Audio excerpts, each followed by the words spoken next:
우리는 지난 시간에 올해 우리 교회 표어인 바로 구원받는 사람을 날마다 더하는 교회가 되기 위해서 우리가 어떻게 해야 하는지에 대해 함께 말씀을 통해서 알아보았습니다. 다 기억나시죠? 이것을 위해서 여러분 우리가 하늘만 바라보고 있어서는 안 됩니다. 하나님이 알아서 해주시겠지 이렇게 생각해서는 안 된다 그 얘기입니다. 또 기도만 하고 있어서도 안 됩니다. 기도하면 하나님이 다 들어주시겠지 안 됩니다. 기도하면서 때를 얻든 때를 얻지 못하든 최선을 다해서 복음을 열심히 전해야 할 줄로 믿습니다. 성경은 우리가 복음 전하는 것을 씨를 뿌리는 것에 비유하기도 하는데요. 맞습니다. 우리는 복음의 씨앗을 열심히 뿌려야 합니다. 나지 아니할까 걱정하지 말고 뿌려야 합니다. 뿌려야 합니다. 왜냐하면 나게 하시는 분은 내가 아니라 바로 하나님이시기 때문에 그렇습니다. 그렇죠? 씨를 뿌리는 사람은 씨를 뿌리고 그리고 그것을 나게 하시는 분은 하나님이니 하나님께 모든 것들을 맡기고 우리는 그저 열심히 전하기만 하면 될 줄로 믿습니다. 자, 그렇다면 이렇듯 복음을 열심히 전해야 할 사명이 우리에게 있는데요. 복음을 전하는 자로서 우리에게 꼭 필요한 것이 있습니다. 바로 그것이 뭐냐면 영적인 능력입니다. 영적인 능력이 필요한 일은 아주 간단합니다. 복음 전하는 일이 사람의 일이 아니라 하나님의 일이기 때문에 그렇습니다. 사람의 일은 사람의 힘으로 할 수 있습니다. 하지만 하나님의 일은 사람의 능력으로 안 됩니다. 아무리 내가 능력이 있어도요, 아무리 내가 열심히 해도요, 사람이 가지고 있는 능력과 가지고는요, 하나님의 일을 할 수가 없습니다. 우리는 하나님의 일을 하는 사람들이기 때문에 하늘의 능력, 영적인 능력을 가져야 되는 것입니다. 그런 의미에서 오늘은요, 우리에게 꼭 필요한 이 영적인 능력에 대해서 함께 알아보고자 합니다. 영적인 능력의 실체가 무엇인지, 그리고 우리가 이 영적인 능력을 어떻게 사용할지에 대해서 함께 말씀을 통해서 알아보면서 은혜를 나누도록 하겠습니다. 굉장히 중요한 부분입니다. 굉장히 중요한 부분입니다. 왜냐하면 우리가 예수 믿고 교회를 다니고 있잖아요.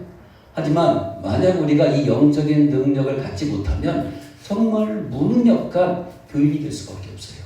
그렇기 때문에 이 영적인 능력을 반드시 우리가 다 가지고 있어야 될 줄로 믿고요. 오늘 말씀을 통해서 이 영적인 능력을 다 가질 수 있는 모든 분들이 다 되시기를 바랍니다.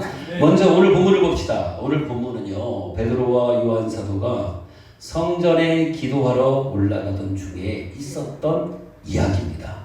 베드로와 요한은 평소와 다름없이 정해진 시간에 성전에 기도하러 올라가던 중에 성전 미문 앞에서 구걸하고 있던 한 사람 앞을 지나가게 되었습니다. 이 사람이 누구인가? 성경은 말합니다. 나면서부터 걷지 못한 사람이다. 이렇게 말하고 있습니다. 이렇듯 성전 앞에서 구걸하며 이 사람은 근근히 생계를 유지하고 있었던 것입니다. 당연히 구걸하고 있던 이 사람은 지나가던 베드로와 요한에게도 애처로운 표정을 지으면서 자기의 손을 내밀었습니다. 뭔가 달라는 거죠. 이때 베드로와 요한은 가던 발걸음을 멈추고 이 사람을 주목하여 바라보았습니다. 그리고 그에게 우리를 보라 이렇게 말한 후에 베드로가 이렇게 선포했습니다. 오늘 말씀 6절입니다. 베드로가 이르되 은과 금은 내게 없거니와 내게 있는 이것을 내게 주오니 나사렛 예수 그리스도의 이름으로 걸으라 하고 아멘. 이렇게 선포한 후 베드로는 어떻게 했습니까? 그의 오른손을 잡아 일으켰습니다. 그 순간 태어나서 지금까지 단 한 번도 일어나 걸어본 적이 없었던 이 사람이 벌떡 일어났습니다.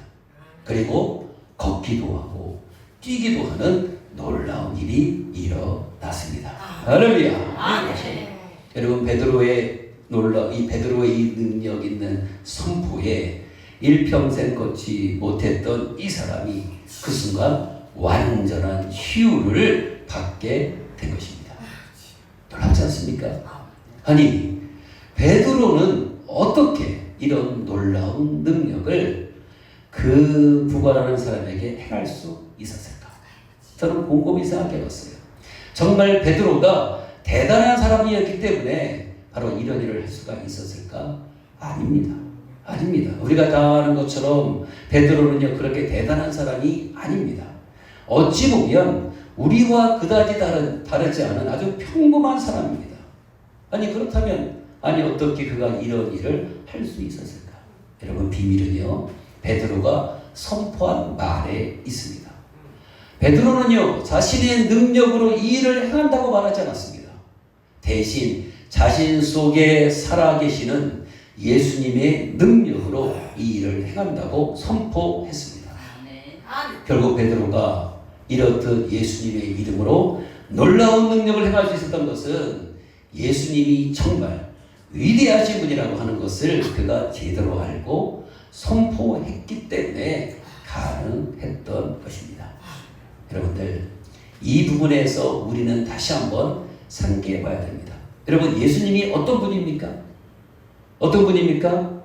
예수님은 모든 사람을 죄와 사망 가운데서 구원하기 위해 인간의 몸을 입고 이 땅에 오신 메시아, 구원자가 되십니다.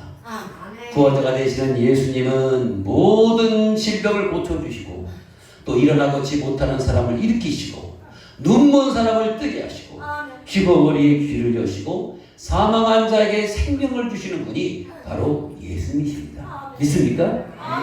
베드로는요, 예수님이 이런 분이라고 하는 것에 대한 분명한 확신을 가지고 있었어요. 그래서 담대하게 나사렛 예수 그리스도의 이름으로 일어나 걸어라 라고 선포할 수 있었던 것입니다. 결국 예수님의 능력을 믿는 그 믿음이 나면서부터 걷지 못했던 이 사람을 치유하게 된 것입니다. 할렐루야. 뭐가 중요하다는 거죠? 믿음입니다. 믿음. 예수님이 어떤 분인지를 알고 그 예수님의 이름을 강력하고 담대하게 선포했을 때 그 믿음대로 역사가 나타났다라고 하는 것입니다. 베드로 그 사람 자체가 능력이 있어서 그런 게 아니에요. 바로 베드로 속에 계신 예수님, 그분의 능력을 믿고 선포했을 때 이런 놀라운 일이 일어났다라고 하는 것입니다. 그렇다면 여러분, 이렇게 한번 생각해 보시길 바랍니다.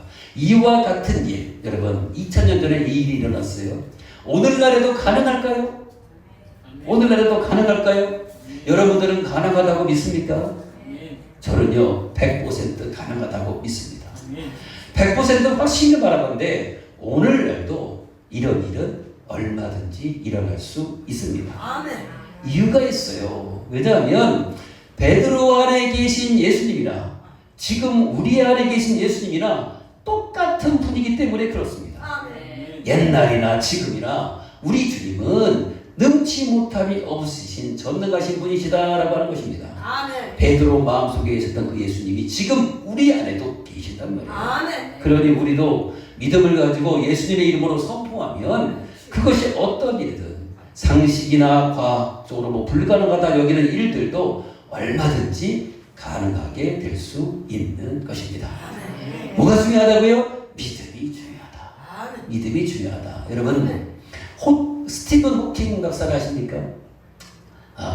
현대 물리학을 대표하는 천재 과학자죠. 블랙홀 그리고 우주의 근원에 대한 연구로 아주 유명한 분입니다. 그런 그가 죽은 후에 책 한 권이 출판되었습니다. 그의 유고집이기도 한 건데요. 사람들과 대화를 하면서 모아놨던 이야기들을 책으로 엮었어요. 그 책의 제목이 뭐냐면 큰 질문에 대한 간략한 대답입니다. 책 제목이 특이하죠? 큰 질문에 대한 간략한 질문. 이 책에서는요, 무슨 내용을 다뤘냐면 인류의 미래에 대해서, AI에 대해서, 신에 대해서, 외계인에 대해서, 우주 식민지 같은 주제들을 다뤘습니다. 이 책에서 그는 신의 존재를 묻는 질문에 이렇게 대답했어요. 신은 없다. 신은 없다라고 이야기했습니다. 그러면서 그 이유를 이렇게 말했어요. 간단하게 하나가 전 세계를 지시할 수 없기 때문이다. 여러분, 하나가가 뭡니다? 이게 바로 신입니다. 신이 전 세계를 지시할 수 없기 때문에 신은 없다라고 이야기했습니다. 여러분, 과연 이 대답이 맞는 말일까요? 저는 그분보다 분명히 과학적인 지식은 부족합니다. 하지만 그가 하나님에 대해서 간과한 것이 하나가 있어요. 그것이 바로 뭐냐면요, 하나님은 전능하신 분이다라고 하는 사실입니다. 못하시는 것이 없으신 분이라고 하는 것을 스티븐 호킹 박사는 간과하고 있었던 것입니다. 그래서 그는 신이 있습니까? 라고 하는 질문에 신이 없다라고 말할 수밖에 없었던 것입니다. 모든 분들, 하나님이 전능하신 분이라고 하는 것을 믿으시기를 바랍니다. 만약 이것을 믿는다면 여러분, 신은 분명히 있다라고 말할 수 있게 될 것입니다. 여러분, 성경을 보면 마리아가 천사로부터 아들을 낳게 되리라는 소식을 전해 듣게 되지 않습니까? 그때 마리아가 뭐라고 말을 했는지 아십니까? 이렇게 말했습니다. 어찌 남자를 알지 못하는 여자가 아기를 가질 수가 있습니까? 너무 당연한 말이죠. 그렇죠? 그러다 천사가 이렇게 말했습니다. 하나님은 능치 못하심이 없느니라. 이 말에 마리아는 이렇게 대답했습니다. 주의 여종이오니 말씀대로 될 줄로 믿습니다. 결국 여러분, 자신의 천사의 말을 믿음으로 받아들였던 처녀 마리아가 예수님을 낳게 되었던 것입니다. 무엇을 보여주고 있는 거예요? 믿는 대로 된다, 그 얘기입니다. 믿는 대로. 여러분 보십시오. 하나님은 못하시는 것이 없으신 분이십니다. 우리도 마찬가지입니다. 베드로와 같이 예수님의 능력을 믿고 확신을 가지고 선포한다면 우리도 얼마든지 이 놀라운 일들을 이루어 줄 수가 있는 것입니다. 할렐루야. 제가 그래서 주일 오후 예배 때마다 여러분들한테 강조해서 하는 말이 그거잖아요. 선포하십시오. 선포하십시오. 주님한테 기도할 때 주님 이거 해주세요, 저거 해주세요, 이거 저거 이렇게 하지 마시고 예수님의 이름의 능력을 믿는다고 한다면 선포하시라. 선포 기도가 정답입니다. 근데 많은 성도들이 선포 기도를 하지 않아요. 그냥 하늘만 바라보면서 주님 이거 해주세요, 저거 해주세요 그런단 말이에요. 여러분, 기도는 그렇게 하는 게 아닙니다.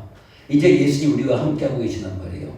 그분이 능력이 많으시단 말이에요. 내 안에 계신 예수님의 능력을 내가 믿고 신뢰한다면 그분의 이름으로 선포하기만 하면 되는 것입니다. 만약 내가 질병에 걸렸다면 어떡하라고요? 내가 예수 그리스도의 이름으로 명하노니 내 몸 안에 있는 질병은 떠나갈지어다, 이러면 되는 거예요. 하나님 내 병 고쳐주세요, 이렇게 안 해도 돼요. 안 해도 돼요. 이미 내 안에 엄청난 능력을 가지고 계신 예수님이 함께하고 계시는데 그분의 이름의 권세를 사용해서 선포하면 된다, 그 얘기입니다. 염려, 의심, 걱정이 몰려올 때 어떻게 하면 됩니까? 예수 그리스도의 이름으로 명하노니 내 마음속에 있는 염려, 의심, 걱정들은 다 떠나갈지어다 하시면 돼요. 이게 뭡니까? 이게 선포 기도입니다. 우리 성도들이 이걸 회복해야 돼요. 많은 성도들이 이걸 잘 몰라요. 이런 기도는 목사님만 하는 줄 알아요. 귀신 쫓아내는 건 목사님만 하는 줄 알아요. 그렇지 않습니다. 우리들도 다 할 수 있어요. 왜? 목사님 안에 계신 예수님이랑 우리 안에 계신 예수님이랑 똑같은 분이란 말이에요. 목사님도 마찬가지로 예수님의 능력을 믿고 선포할 뿐이고 우리들도 마찬가지, 여러분들도 마찬가지 예수님의 이름의 능력을 믿는다면 선포하면 되는 것입니다. 가정에 어떤 문제가 있으면 예수님의 이름으로 여러분들 강력히 선포하시기를 바랍니다. 능력이 나타납니다. 그러면. 그리고 여기서 한 가지 더 우리가 생각해 봐야 할 것이 있습니다. 여러분, 베드로가 선포한 말을 다시 한번 주목해 보시기 바랍니다. 베드로는 구걸하던 사람에게 나는 은과 금이 없다고 말했습니다. 그러면서 내가 가지고 있는 것은 오직 예수 그리스도밖에 없다라고 말하면서 그 사람에게 자신이 가지고 있던 예수 그리스도를 전해 주었습니다. 여러분, 나면서부터 걷지 못했던 이 사람이 일어난 것이 은이나 금 같은 돈으로 된 것입니까? 아닙니다. 예수 그리스도를 통해서 바로 일어나 걷게 된 것입니다. 여러분, 여기에서 우리가 주목해야 되는 영적 비밀이 있는 거예요. 오늘날 여러분 세상을 보십시오. 온통 은과 금으로 가득 차 있습니다. 세상은 돈, 즉 물질 만능주의에 물들어 있습니다. 돈이면 안 되는 일이 없다고 생각하는 사람들로 가득합니다. 그래서 사람들은 물불안가리고 돈을 모으기 위해서 그렇게나 혈안이 되어 있습니다.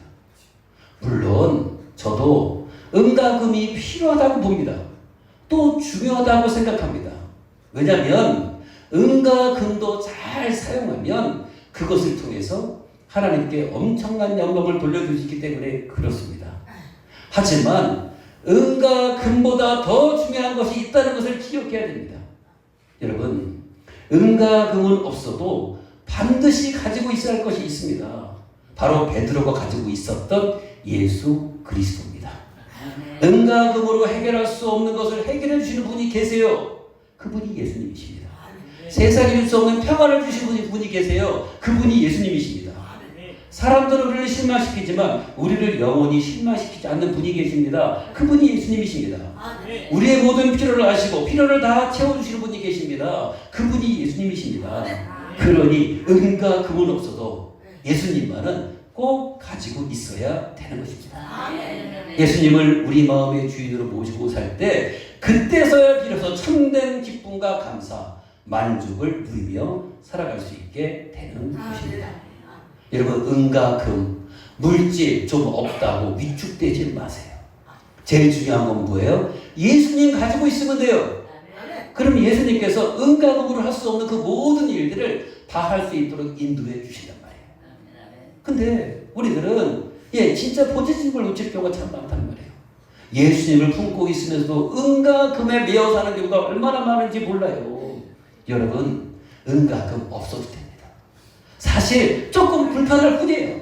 그렇죠? 더 좋은 차 타지 않고 조금 안 좋은 차 타면 돼요. 더 좋은 옷 안 입고 조금 안 좋은 옷 입으면 돼요. 좀 좋은 신발 안 신고 좀 안 좋은 신발 신으면 돼요. 좀 더 비싸고 맛있는 음식 먹지 말고 그냥 안 좋은 음식 먹어도 됩니다. 생명과 아무 상관없어요. 살아가는데 아무 상관없어요. 그렇죠? 그런데 예수님이 없으면 이건 큰일입니다. 모든 것이 없는 것과 똑같은 것입니다. 그러니 여러분들 은과 금 없다고 여러분들 위축되고 못 살겠느니 사는 이런 소리 하지 마시고 내 안에 예수님이 계시다고 하는 것을 여러분들 느끼시면서 자부심을 가지고 사시라고요. 만약 부족하시면 어떻게 하면 돼요? 구하시면 돼요. 달라고 구하시면 돼요. 그러면 하나님께서 필요하시면 다 채워주시는 것입니다. 은과 금은 없어도 예수님은 꼭 소유하는 모든 분들 다 되시기를 바랍니다. 교회 또한 마찬가지입니다. 여러분, 교회의 생명은 예수 그리스도입니다. 교회가 생명력을 유지하기 위해서는요, 예수님이 교회의 주인이 되셔야 합니다. 목사가 주인이 되면 안 돼요. 성도가 주인이 되면 안 돼요. 그렇죠? 교회의 주인은 예수님이 되셔야 되는 것입니다. 여러분, 교회가 세상을 향해서 줄 수 있는 것이 무엇이 있겠습니까? 돈을 줄까요? 여러분, 죄송하지만 돈은 세상이 더 많습니다. 쾌락을 줄까요? 죄송하지만 쾌락도 세상이 더 많습니다. 교회는 세상에 없는 것을 주어야 합니다. 그것이 바로 뭡니까? 가장 귀하신 분, 우리에게 생명의 근원이 되시는 분 예수 그리스도를 우리가 세상에 주어야 되는 것입니다.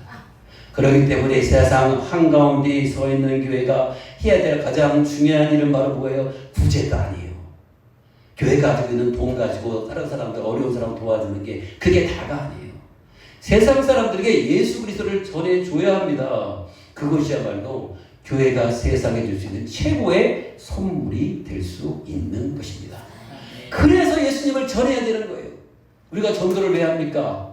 뭐 교회의 숫자 늘리기 위해서 전도합니까? 죄송하지만 여러분, 그런 마음 가지고 전도하시면 안 됩니다. 우리에게 생명을 주신 그 예수님을 다른 사람들에게도 전달해 주기 위해서 우리는 전도하는 것입니다. 그렇죠? 하나님은 한 영혼을 천하보다 귀하게 여기시잖아요. 그 귀하게 여기는 영혼을 우리가 건져내기 위해서 전도하는 것입니다. 복음 전하는 것입니다. 사사로운 생각 가지고 무슨 우리 교회를 크게 부흥시켜서 하루빨리 뭐 교회를 건축하기 위해서 무슨 재정을 높이기 위해 확장하기 위해서 여러분 복음 전도하는 거 아닙니다. 하나님의 마음을 품고 진짜 하나님의 한 영혼을 얼마나 귀하게 여기시는지를 알고 이 세상 가운데서 특히 제주도는 90% 이상이 예수를 믿고 있지 않잖아요. 그 사람들에게 이 생명의 복음을 전달해 주기 위해서 우리가 복음을 전해야 되는 것입니다. 그렇죠?